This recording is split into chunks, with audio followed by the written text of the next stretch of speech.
Today, July 20th, is International Chess Day. Today celebrates the game of chess and its educational value. If you don't have a board or a person to play with, you can play at chess.com. I just played and got my butt kicked 3 times.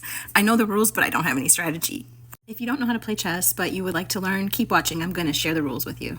Chess is a 2-player strategy game played on an 8x8 board. The objective is to checkmate your opponent's king. That means to get him in a position where nobody can save him or he can't move without being captured.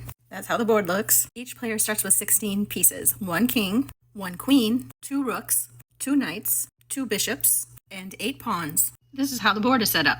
It's the same on both sides except for the position of the king and the queen. The darker queen will be on the darker square and the lighter queen will be on the lighter square. Therefore, they will be across from each other, and then the kings will also be across from each other. Each piece has a different way to move, so the king can only move 1 space in any direction. The queen can move any number of spaces in any directions. She can't jump over anything, so the first thing she hits is captured. By the way, she's the most powerful one, and her goal is to protect her king, who can barely even move.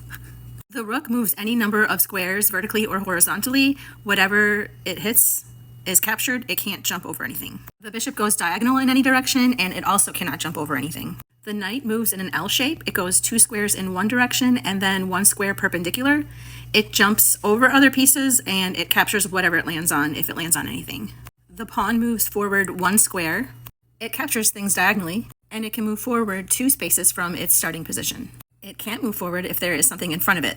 So it is stuck there until it's captured, or the other piece moves out of the way, or it captures something else. When a pawn reaches the far end of the board, it can be promoted to any other piece except for a king. You can even replace the pawn with a piece that has not been captured and is still on the board.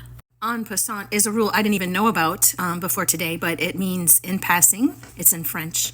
And what it is if you are there and the pawn is going to move forward 2 spaces, you can get rid of it and move to where it would have been if it only went 1 space. Castling is a special move involving the king and a rook. The king moves 2 squares towards the rook, and the rook moves to the square next to the king. You can only do this if they both are in their original place, nothing's between them, and the king is not in check. Check is when the king is under threat of capture, so if you put the other player in check, you say check, and then if the king can't do anything, then you're putting them in checkmate. And the goal of the game is to checkmate your opponent. Now, the real way to learn is to actually play, so go to chess.com and start playing, and then you'll get the hang of it. I'm going to go back on there and play again because I want to win. Have a good day.